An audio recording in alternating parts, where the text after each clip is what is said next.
ജനങ്ങൾക്ക് വേണ്ടി, ജനാധിപത്യം എന്ന് പറയുന്നത് തന്നെ of the people by the people എന്നുള്ള രീതിയല്ലേ ഡെമോക്രസി.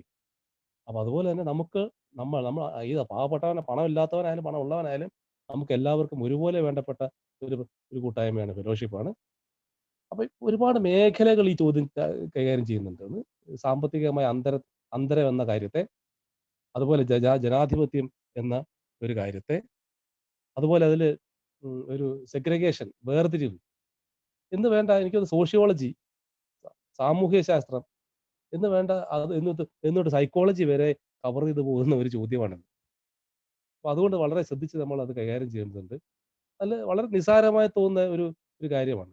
പക്ഷെ അത് ഒരുപാട് വിദൂര വ്യാപകമായ, നമ്മളോട് കൈകാര്യം ചെയ്യുന്നതിൽ പിഴവ് വന്നാല് വിദൂര വ്യാപകമായ തകരാറുകൾ നമ്മുടെ കൂട്ടായ്മയ്ക്ക് ഉണ്ടാക്കും.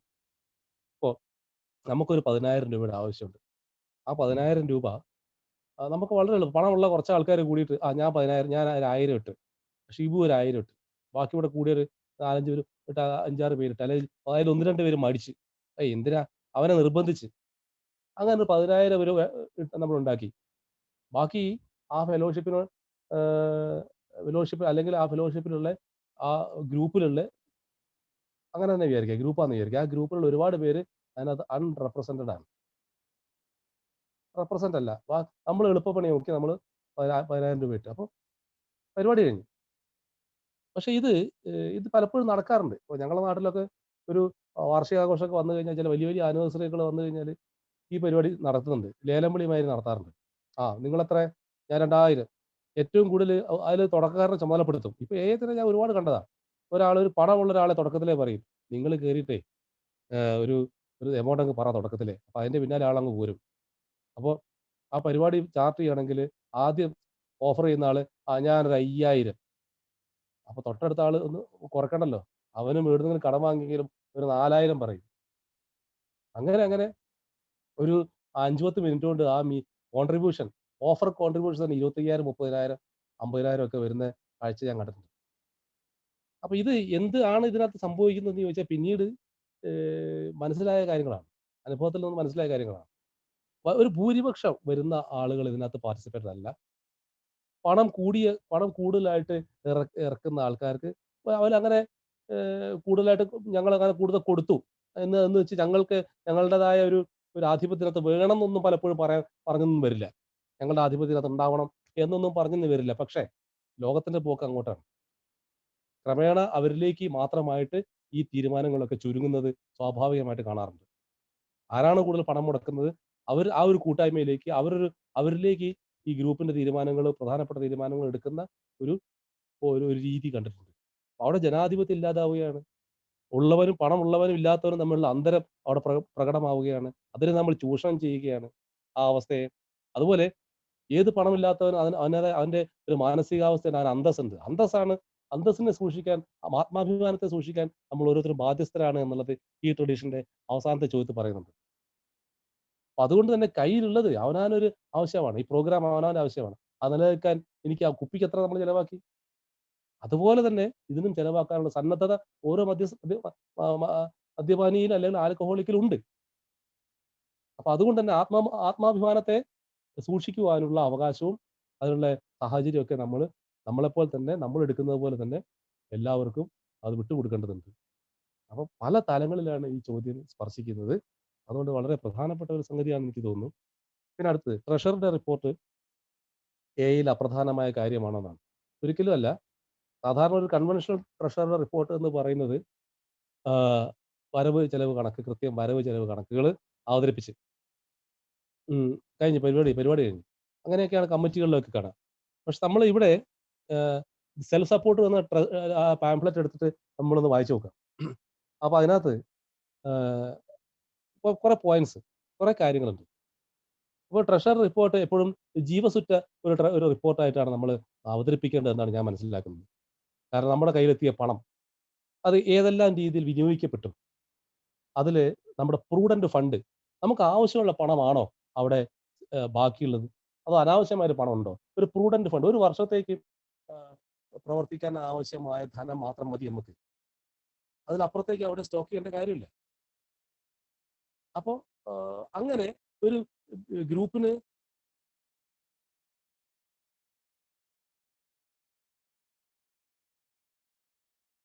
ഒരു അവബോധം ട്രഷറർക്ക് ഉണ്ടാവണം. ട്രഷർ റിപ്പോർട്ട് ഏതെല്ലാം സർവീസ് ഓഫീസുകൾക്ക് പണം സപ്പോർട്ട് ചെയ്യാൻ പറ്റി.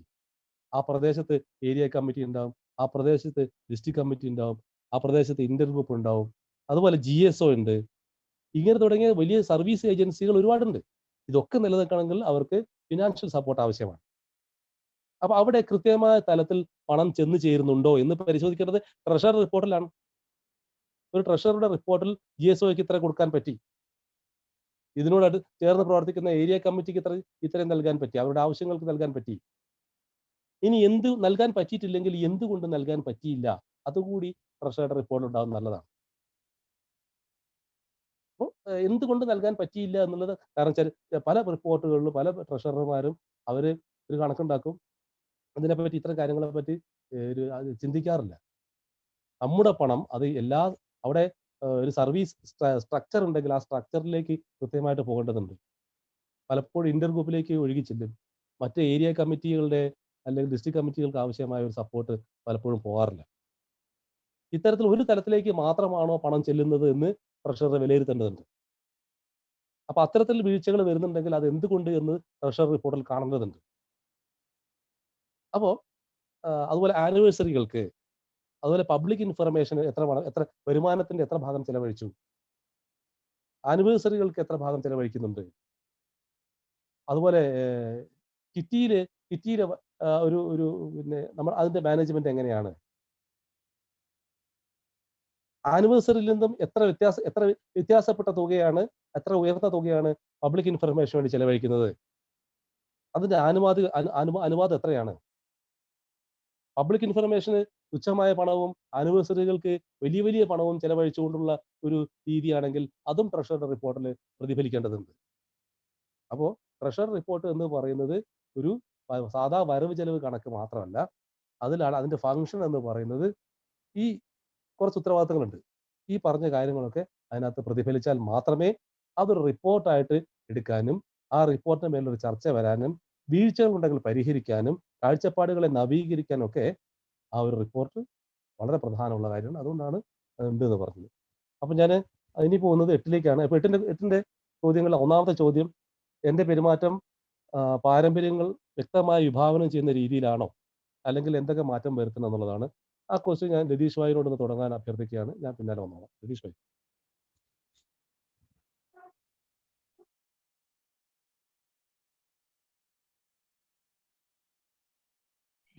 എട്ടാമത്തെ പാരമ്പര്യത്തിന്റെ പരിശോധനാ സഹായിയല്ലേ എട്ടാമത്തെ?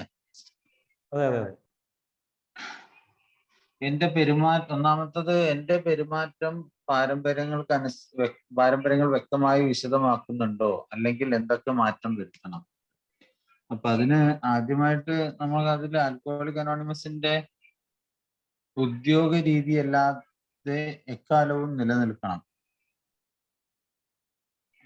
ആൽക്കഹോളിക് അനോണിമസ് ഉദ്യോഗ രീതിയിലല്ലാതെ എക്കാലവും നിലനിൽക്കണം. എന്നാൽ നമ്മുടെ സേവന കേന്ദ്രങ്ങളിൽ പ്രത്യേക ശമ്പളക്കാരെ നിയമിക്കാം. ഇതിപ്പോ നമ്മൾ സാധാരണ വായിച്ചുകൊണ്ടിരിക്കുന്ന ഒരു പാരമ്പര്യം ഒരു സംഘടിതമായ അല്ലെങ്കിൽ അല്ലേ, അങ്ങനെയല്ലേ? ഒരു ശരിക്കും അത് 9ാമത്തെ എങ്കിലും സേവന കേന്ദ്രങ്ങളിൽ പ്രത്യേക ശമ്പളക്കാരെ നിയമിക്കാം. പക്ഷെ അത് 8ാമത്തെ പാരമ്പര്യമാണോ? എന്റെ ബുക്കിൽ അങ്ങനെയുള്ളതാണ്. ദീർഘരൂപം വായിക്കണം. ഒരു മിനിറ്റ്, ദീർഘരൂപം വായിക്കാം ഞാൻ. അതിന്റെ പ്രവർത്തനങ്ങൾക്ക് പ്രതിഫലം സ്വീകരിക്കരുത്, എങ്കിലും സേവാ കേന്ദ്രങ്ങളിൽ ഓക്കെ. അത് മനസ്സിലായി. അത് മറ്റേ സംഘടിതമായ രീതി, അത് 9ാമത്തെ. അതുകൊണ്ടാണ് ഞാൻ അങ്ങനെ ഹെഡിങ് വന്നേക്കുന്നത് ദീർഘരൂപത്തിൽ നിന്നാണ്. അതായത് ഏക ഉദ്യോഗസ്ഥരില്ലാതെ തന്നെ എക്കാലവും നിലനിൽക്കണം. ഉദ്യോഗം എന്നതിന് ഞങ്ങൾ കൊടുക്കുന്ന നിർവചനം ഫീസിനോ വാടകയ്ക്കോ വേണ്ടി മദ്യപരെ ഉപദേശിക്കുക എന്നതാണ്. എന്നാൽ മദ്യപരല്ലാത്തവർ നടത്തിക്കുന്ന ജോലിയിൽ നമുക്ക് വേണമെങ്കിൽ മദ്യപരെ നിയമിക്കാം. അങ്ങനെയുള്ള പ്രത്യേക സേവനങ്ങൾക്ക് യോഗ്യമായ പ്രതിഫലം നൽകണം. എന്നാൽ നമ്മുടെ സാധാരണ 12ാം പടി പ്രവർത്തനങ്ങൾ ഒരിക്കലും കൂലി ചോദിക്കാവുന്നതല്ല. ഓക്കെ. അപ്പോ സുഹൃത്തുക്കളെ, എല്ലാവർക്കും നമസ്കാരം. മദ്യാസക്തനാണ്. ദൈവാനുഗ്രഹം കൊണ്ട് ഏടെ കൂട്ടായ്മയാലും ദിവസം മദ്യപിച്ചില്ല എന്റെ വല്ലെത്തി.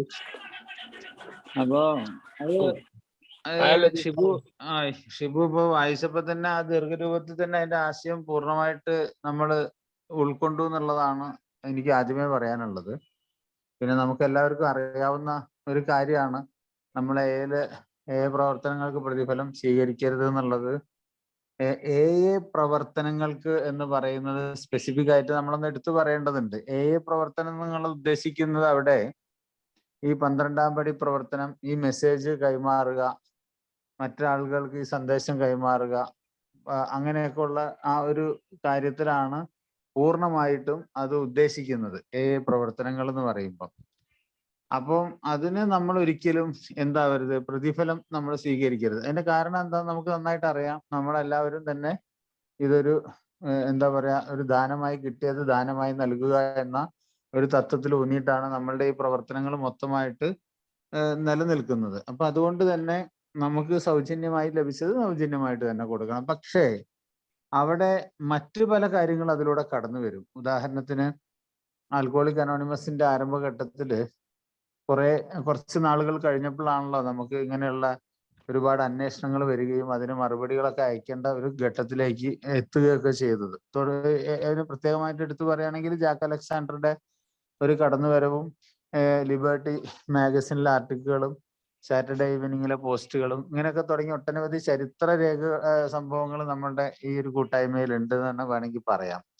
അതിന്റെ ഭാഗമായിട്ടൊക്കെ ഒട്ടനവധി ബിഗ് ബുക്കിന്റെ ഒരു പ്രസിദ്ധീകരണം, നമ്മളുടെ റോക്ക്ഫെല്ലർ ഡിന്നർ, ഇങ്ങനെയൊക്കെ വന്നപ്പം ഒരുപാട് ആയിരക്കണക്കിന് ആളുകൾക്കുള്ള അന്വേഷണങ്ങൾക്ക് മറുപടി അയക്കേണ്ട ഒരു ചുമതല അല്ലെങ്കിൽ ഉത്തരവാദിത്വം നമ്മളിൽ വന്നു. അങ്ങനെയാണ് ഒരു ആൽക്കഹോളിക്സ് ഫൗണ്ടേഷൻ എന്ന് പറഞ്ഞൊരു കേന്ദ്ര ഓഫീസ് സ്ഥാപിതമായത്.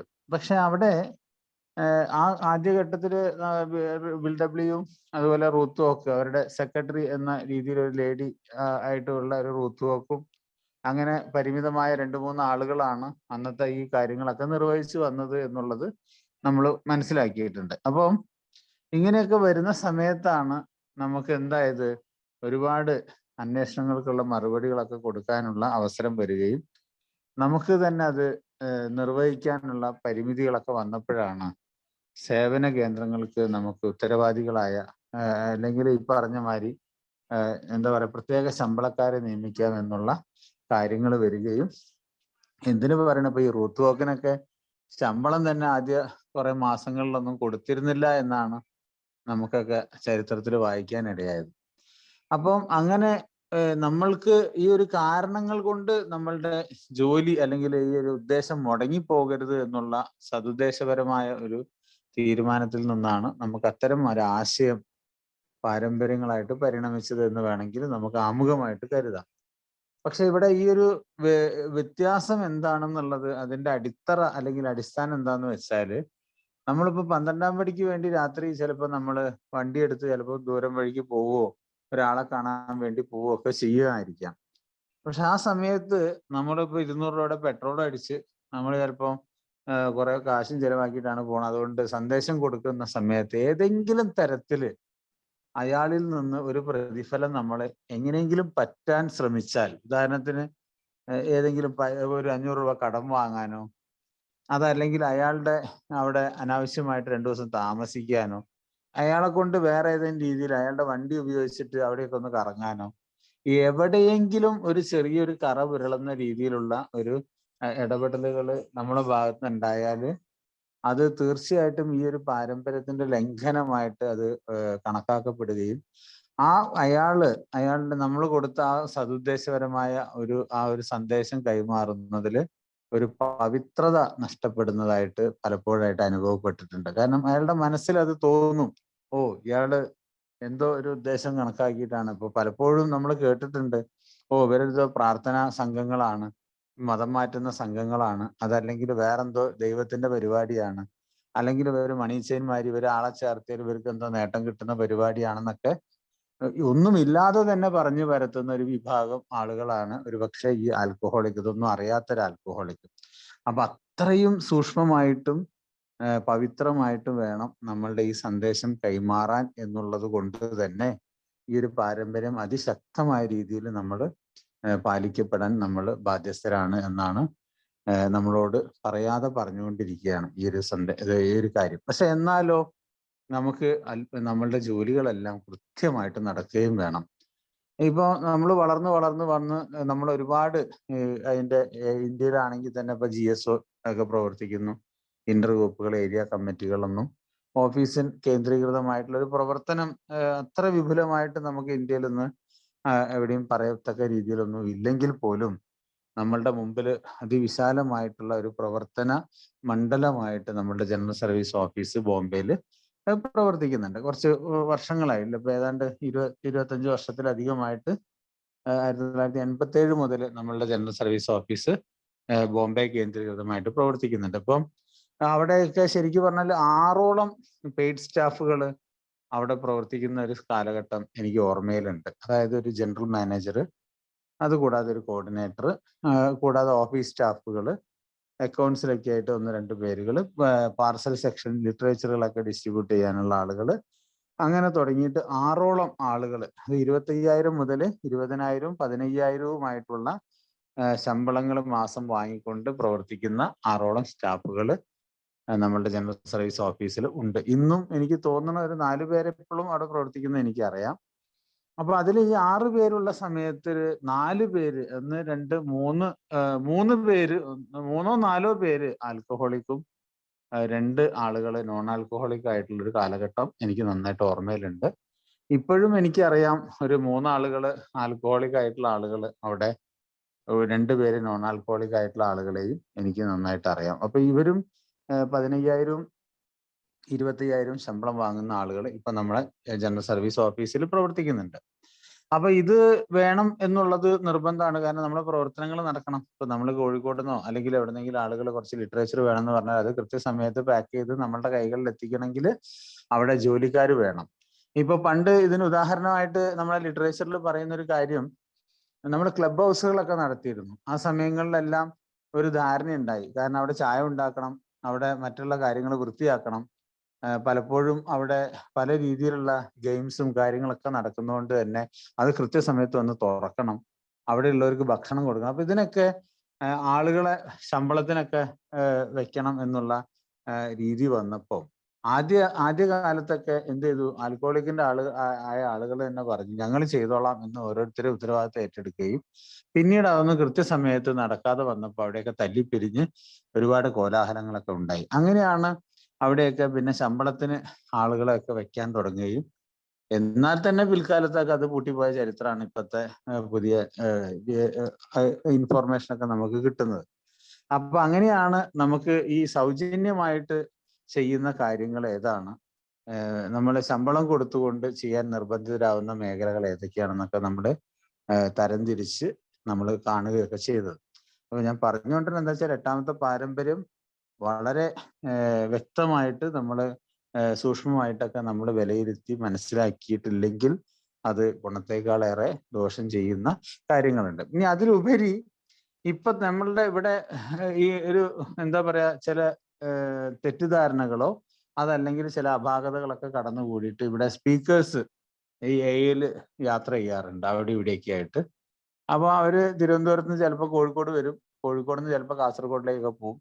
അപ്പോൾ പറയും അത് എന്നാ ശരി 2,000 റുപ്യ നമ്മളെ സ്പീക്കറിന് കൊടുക്കണം, അങ്ങനെ ഇങ്ങനെ അയാൾക്ക് അത് ബിരിയാണി വാങ്ങിക്കൊടുത്തിട്ട് അയാൾക്ക് 2,000 റുപ്യ കൊടുക്കണം. അങ്ങനെ അത് പൈസ വാങ്ങിയ ചരിത്രങ്ങളൊക്കെ നമ്മുടെ നാട്ടിൽ പലവരുടെ പേരിലും നമ്മൾ അങ്ങോട്ടും ഇങ്ങോട്ടൊക്കെ പറയുന്നതായിട്ട് കേട്ടിട്ടുണ്ട്. അതിനൊരു മറുവശം പലതും നമ്മൾ പറയാറുമുണ്ട്. കാരണം ഒരു ആൽക്കഹോളിക് അനോണിമസിലുള്ള അംഗങ്ങൾ ഒരു എയുടെ സന്ദേശം കൈമാറുന്ന കാര്യത്തിൽ പ്രതിഫലം നമ്മൾ സ്വീകരിക്കുന്നില്ല. നേരെ മറിച്ച് ഇപ്പം തിരുവനന്തപുരത്ത് ഒരു കൺവെൻഷൻ നടക്കുകയാണ്, കോഴിക്കോട് നിന്ന് ഒരു സ്പീക്കറെ വേണമെന്ന് ആ കൺവെൻഷൻ കമ്മിറ്റി തീരുമാനിക്കുകയും കോഴിക്കോടുള്ള ഒരാൾക്ക് തിരുവനന്തപുരത്തേക്ക് പോകാനുള്ള യാത്രാ ചെലവുകളും അയാളുടെ താമസവും മറ്റു കാര്യങ്ങളൊക്കെ കൺവെൻഷൻ കമ്മിറ്റി അത് ബെയർ ചെയ്യുകയാണെങ്കിൽ അതൊരു തെറ്റായ പാരമ്പര്യ ലംഘനമാണെന്ന് നമുക്ക് എടുത്തു പറയാൻ കഴിയില്ല എന്നുള്ള ഒരു ന്യായം നമുക്ക് പലപ്പോഴും നമ്മൾ പറയാറുണ്ട്. പക്ഷെ നമ്മൾ ആരും തന്നെ അത് വാങ്ങാറില്ല. പൊതുവിൽ ആരും തന്നെ വാങ്ങുന്നതായിട്ട് എൻ്റെ അനുഭവത്തിൽ ഞാനൊന്നും വരെ സിംഗിൾ പൈസ വാങ്ങിയിട്ടില്ല. പക്ഷെ ആരൊക്കെയോ അങ്ങനെ വാങ്ങുന്നുണ്ടെങ്കിൽ അതൊരു തെറ്റാണ് എന്ന് നമുക്ക് പറയാൻ പറ്റില്ല. കാരണം നമ്മളുടെ സമയവും നമ്മളുടെ ബുദ്ധിയും നമ്മളുടെ മറ്റുള്ള കാര്യങ്ങളൊക്കെ വേണ്ടി സൗജന്യമായിട്ട് കൊടുക്കുകയും അയാളുടെ ഈ ഒരു സാമ്പത്തിക കാര്യങ്ങൾ അയാൾക്ക് ചിലപ്പം അത് നിർവഹിക്കാൻ കഴിയാതെ വരുമ്പോൾ അത് ഫെലോഷിപ്പ് കൊടുക്കുക എന്നുള്ളത് ഒരു മര്യാദയുടെ ഭാഗമായിട്ട് നമ്മൾ ചർച്ച ചെയ്യാറ്. അങ്ങനെ തന്നെയാണ് ഇപ്പോൾ ട്രസ്റ്റി ആണെങ്കിലും ഡെലിഗേറ്റ് ആണെങ്കിലും നമ്മളിപ്പോൾ GSOയുടെ കോൺഫറൻസിന് അറ്റൻഡ് ചെയ്യാൻ പോകുമ്പോൾ അവരുടെ യാത്രാ ചെലവുകളെല്ലാം ഇപ്പൊ GSO നിർവഹിക്കുന്നുണ്ട്. അതല്ലെങ്കിൽ അവരുടെ ഏരിയ അത് റീജിയൻ അത് കൃത്യമായിട്ട് അത് കൈകാര്യം ചെയ്യണമെന്നുള്ള ഒരു നിർദ്ദേശവും നമ്മളുടെ ഇടയിലുണ്ട്. അപ്പം ഇങ്ങനെയുള്ള എല്ലാ കാര്യങ്ങളും ഓൾ ടുഗദർ ആയിട്ട് നമ്മൾ ഡിസ്കസ് ചെയ്യുകയും മനസ്സിലാക്കാൻ ശ്രമിക്കുകയും ചെയ്തു കഴിഞ്ഞാൽ ഈ 8ാമത്തെ പാരമ്പര്യത്തിന്റെ ആമുഖം വളരെ വ്യക്തമാകും എന്നാണ് എനിക്ക് അതിനെക്കുറിച്ച് പറയാനുള്ളത്. ഇനിയിപ്പം ബാക്കി കാര്യങ്ങൾ അതിനെ കൂട്ടിച്ചേർക്കാനുണ്ടെങ്കിൽ പ്രമോദ് കൂട്ടിച്ചേർത്തുകൊണ്ട് തുടരാമെന്നതാണ്. Okay, thank you. Okay, Latheesh bhai, ഞാൻ പ്രമോദ്. അപ്പം ഇതിൽ ലതീഷ് ഭായി ഏകദേശം അതിൻ്റെ ഗ്രൗണ്ടുകൾ എക്സ്പ്ലെയിൻ ചെയ്ത് കഴിഞ്ഞു. അപ്പം ഇതിൽ എൻ്റെ പെരുമാറ്റം പാരമ്പര്യങ്ങൾ വ്യക്തമായി വിഭാവനം ചെയ്യുന്ന രീതിയിലാണ്, അല്ലെങ്കിൽ എന്തൊക്കെ മാറ്റം വരുത്തണം. അപ്പോൾ അതിൽ മണി മോട്ടിവേഷനെ പറ്റി അദ്ദേഹം സംസാരിച്ചു. പിന്നെ ഫ്രീ ആയിട്ട് കിട്ടിയത് ഫ്രീ ആയിട്ട് കൊടുക്കുന്ന ഒരു മനോഭാവമാണ് നല്ലത് എന്ന് അത് പറഞ്ഞു. കാരണം alcoholics will not listen to a paid 12th stepper. ഇതൊരു ആത്മീയ പരിപാടിയുടെ ഭാഗമായിട്ട് നമ്മൾ പണവും നമ്മുടെ സമയവും നമ്മുടെ ഊർജവും അതിലൊക്കെ മുന്നിലായിട്ട് നമ്മുടെ മനസാക്ഷിയെയും പ്രതിഷ്ഠിച്ചിട്ടാണ് ഈ 12th സ്റ്റെപ്പിന് ഇറങ്ങുന്നത്. അതുകൊണ്ടാണ് മറ്റൊരു മദ്യാസക്തനെ കീഴ്പ്പെടുത്താൻ അവൻ്റെ മനസ്സിനെ സ്വാധീനിക്കാൻ പറ്റുന്നത്. പ്രൊഫഷണലായിട്ട് ഒരുപക്ഷെ സമീപിച്ചാൽ ഇത്രമാത്രം ഒരു മനസ്സിനെ സ്വാധീനിക്കാനോ അവനെ മീറ്റിങ്ങിലേക്ക് ആകർഷിക്കാനോ ഒന്നും പറ്റുന്നില്ല. നമ്മൾ പലരും ഇവിടെ ഉണ്ടാവില്ലായിരുന്നു. ആരുടെയൊക്കെയോ ആത്മാർത്ഥത നിറഞ്ഞിട്ടുള്ള ഇടപെടൽ കൊണ്ടാണ് നമ്മളൊക്കെ ഇവിടെ എത്തിയത്. അപ്പോൾ എൻ്റെ പെരുമാറ്റം, ഈ പറഞ്ഞ എൻ്റെ ഈ ചോദ്യത്തിൽ എൻ്റെ ഈ ചോദ്യം നമ്മൾ ഓരോരുത്തരോടുമാണ്. എൻ്റെ പെരുമാറ്റം പാരമ്പര്യങ്ങൾ വിഭാവനം ചെയ്യുന്ന രീതിയിലാണോ, അല്ലെങ്കിൽ എന്തൊക്കെ മാറ്റം വരുത്തണം? ഇത്രയും നമ്മൾ 7 പാരമ്പര്യങ്ങൾ ചർച്ച ചെയ്ത് കഴിഞ്ഞു. അതിൽ പണത്തിലേക്ക് വന്നപ്പോഴാണ് ഈ ചോദ്യം വന്നത്. പണത്തിന്റെ കാര്യം സെൽഫ് സപ്പോർട്ട് വന്നപ്പോഴാണ് ഈ ചോദ്യം പ്രധാനമായിട്ട് രംഗത്തേക്ക് വന്നത്. അപ്പൊ അവിടെ എന്താണ് എൻ്റെ മോട്ടിവേഷൻ? പണം ചെലവഴിക്കാൻ ഞാൻ സന്നദ്ധനാകുന്നുണ്ടോ? അതൊരു പ്രധാനപ്പെട്ട ചോദ്യമാണ്. എയുടെ കിറ്റിയിലേക്ക് പാസ് ചെയ്യുന്ന ബോക്സിൽ കിറ്റിയിലേക്ക് എൻ്റെ കൈ പോകുമ്പോൾ അത് വിറച്ചുകൊണ്ടാണോ പോകുന്നത്, അല്ല മനസ്സില്ലാതെയാണോ പോകുന്നത്? ഒരു 12th സ്റ്റെപ്പ് വർക്കിന്റെ ഭാഗമായി എന്തെങ്കിലുമൊക്കെ പരസ്യങ്ങളോ ക്യാമ്പയിനുകളൊക്കെ നടത്തണമെങ്കിൽ അത് ഞാൻ ഒഴിവാക്കി വിടുകയാണ്. അവിടെയൊക്കെ ഞാൻ എന്താണ് ചെയ്യുന്നത്? അപ്പോൾ പണം കൂടി വരുമ്പോൾ അവിടെ എൻ്റെ spirituality, where money and spirituality mixes ആണല്ലോ കിറ്റി. ഇത്തരം പണം കൂടി കടന്നു വരുമ്പോൾ എൻ്റെ മനോഭാവം ഈ ട്രഡീഷനുമായി ചേർന്ന് പോകുന്നുണ്ടോ? പണത്തിന്റെ കാര്യം വരുമ്പോൾ ഞാൻ വേറൊരാളായി മാറുന്നുണ്ടോ? മറ്റെന്തെങ്കിലും ചിന്തകളും മറ്റെന്തെങ്കിലും മോഹങ്ങളും എന്നെ സ്വാധീനിക്കുന്നുണ്ടോ? അപ്പോൾ അത്തരം കാര്യങ്ങൾ ഇവിടെ നമുക്ക് ചർച്ച ചെയ്യാം. ആർക്കെങ്കിലും കൂട്ടിച്ചേർക്കാണ്ട് കൂട്ടിച്ചേർക്കാം. ഓക്കെ,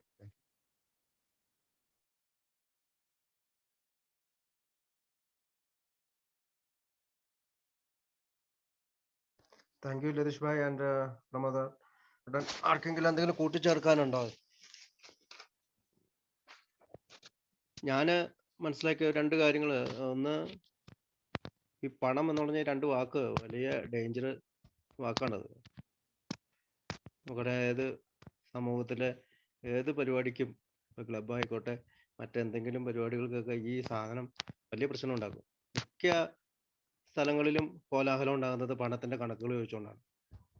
പക്ഷെ നമ്മുടെ ഗ്രൂപ്പുകളിൽ നമ്മളത് കാണുന്നില്ല. കാരണം അതിൻ്റെ അച്ചടക്കത്തോടു കൂടി നമ്മൾ പല കാര്യങ്ങളും ചെയ്യുന്നത് കൊണ്ട് തന്നെയാണ്. ഞാൻ ഒരാളെ സഹായിക്കാൻ പോകുമ്പോൾ, ഇപ്പോൾ ഞാൻ ഒരാളെ കാണാൻ പോകുന്നു, ഞാൻ അയാളെ എയിലേക്ക് കൊണ്ടുവരാൻ ശ്രമിക്കുമ്പോൾ അയാളിൽ നിന്ന് ഞാൻ ഒന്നും പ്രതീക്ഷിക്കരുത്.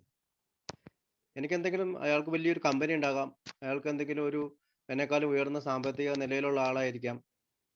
അപ്പം അയാളിൽ നിന്ന് ഞാനിപ്പോൾ ബസ്സിനോ കയറി പോകുന്നെങ്കിൽ പോലും അയാളിൽ നിന്ന് വണ്ടിക്കൂലി പോലും പ്രതീക്ഷിച്ച് ഞാൻ എൻ്റെ ടിക്കറ്റ് ഞാൻ എടുക്കാം. വേണമെങ്കിൽ ഇപ്പം എനിക്ക് പണമില്ല, അയാളുടെ ടിക്കറ്റ് എടുക്കാനായിട്ട് മാർഗമില്ലെങ്കിൽ അയാളുടെ ടിക്കറ്റ് അയാൾ എടുക്കട്ടെ, എൻ്റെ ടിക്കറ്റ് എനിക്ക് എടുക്കാമല്ലോ. അല്ലാതെ അയാളെ കൊണ്ട് എൻ്റെയും അയാളുടെയും ടിക്കറ്റ് എടുപ്പിക്കാതെ നോക്കേണ്ടതാണ് പ്രധാന ഒരു കാര്യം. പലപ്പോഴും ഞാൻ ശ്രദ്ധിച്ചിട്ടുണ്ട്, നമ്മൾ ഈ ദൂരയാത്രയൊക്കെ ചെയ്യുമ്പോൾ, അതായത് കൺവെൻഷനൊക്കെ പോകുമ്പോൾ, ചില പഴമക്കാർ അവരവരുടെ കോഫി കുടിച്ച് അവരുടെ കാശും കൊടുത്തങ്ങ് മാടി എല്ലാവരും അവരവരുടെ ചെലവിലാണ് അതൊക്കെ ചെയ്യാറ്. ഗ്രൂപ്പുകളിൽ നിന്ന് പോകുമ്പോൾ നമ്മളത് എല്ലാം ഷെയർ ഇട്ട് ഒരു പൈസ മേടിക്കുന്നതുകൊണ്ട് എല്ലാം നമ്മൾ എഴുതി വെച്ചിട്ടാണ് അങ്ങനെയൊക്കെ ചെയ്യാറുണ്ട്. പിന്നെ പ്രതിഫലം സ്വീകരിക്കുന്ന തൊഴിലുകൾ എന്നൊക്കെ പറയുന്നത് എനിക്ക് തോന്നുന്നത് ഇപ്പൊ നമ്മുടെ ഗ്രേപ്പ് വൈൻ ഉണ്ട്, നമ്മുടെ അവിടുത്തെ 12 സ്റ്റെപ്പ് മാഗസിൻസ് ഉണ്ട്. അവിടെ എല്ലാം അവര് ഇപ്പൊ അതിന്റെ ഒരു കാർട്ടൂണിസ്റ്റ് അല്ലെങ്കിൽ അതിന്റെ എല്ലാം പ്രിന്റിങ്ങും കാര്യങ്ങളൊക്കെ ചെയ്യുന്ന ആളുകൾക്കൊക്കെ നമ്മൾ പണം കൊടുക്കേണ്ടി വരും. കാരണം അവർക്ക് പ്രൊഫഷണലായി അതിന്റെ വൈദഗ്ധ്യം നേടിയെടുത്തവരാണ്.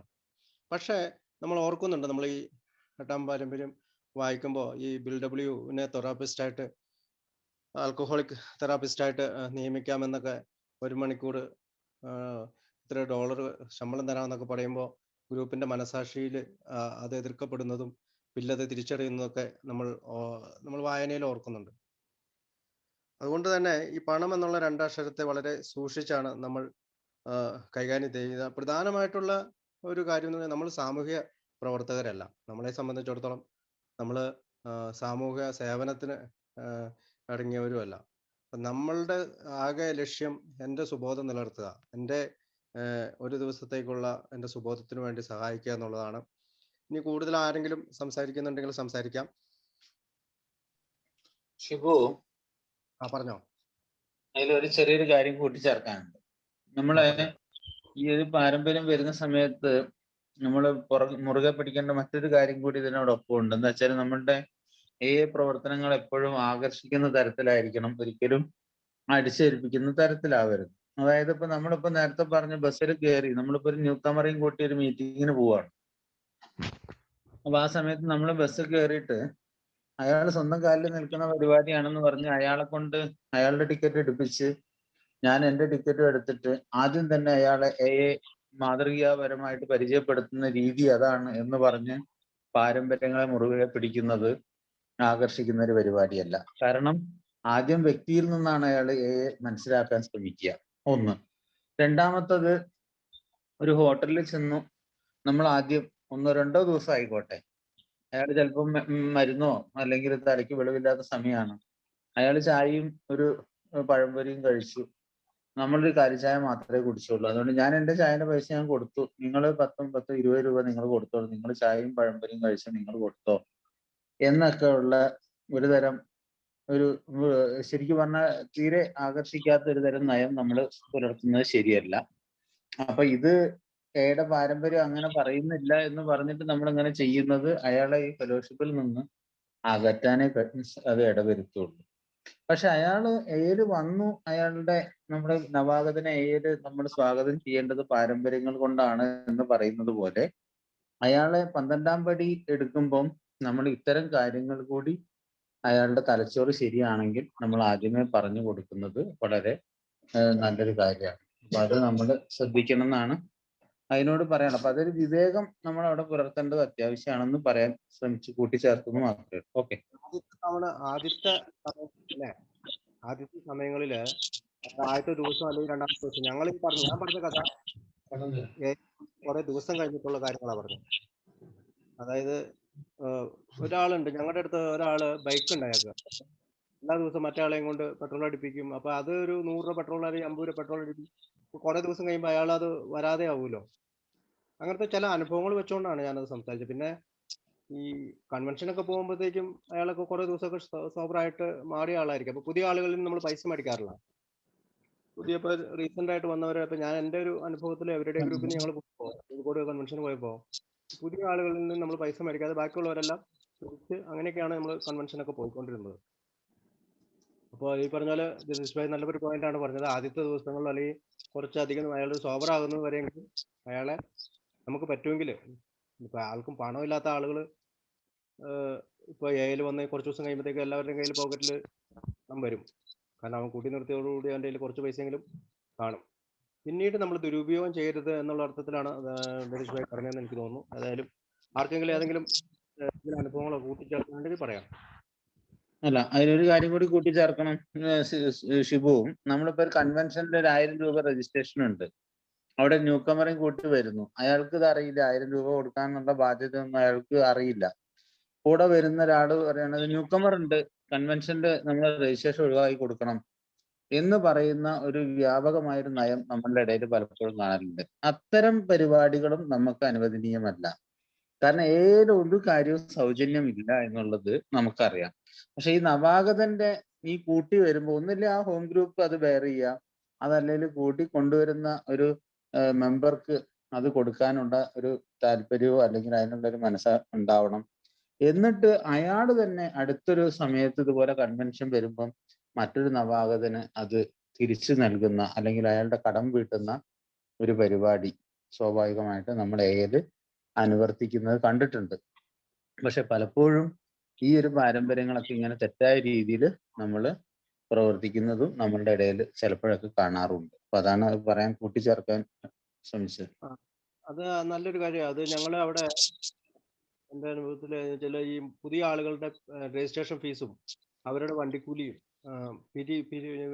ഗ്രൂപ്പ് വഹിക്കും. അങ്ങനത്തെ ഒരു രീതി ഉണ്ട്.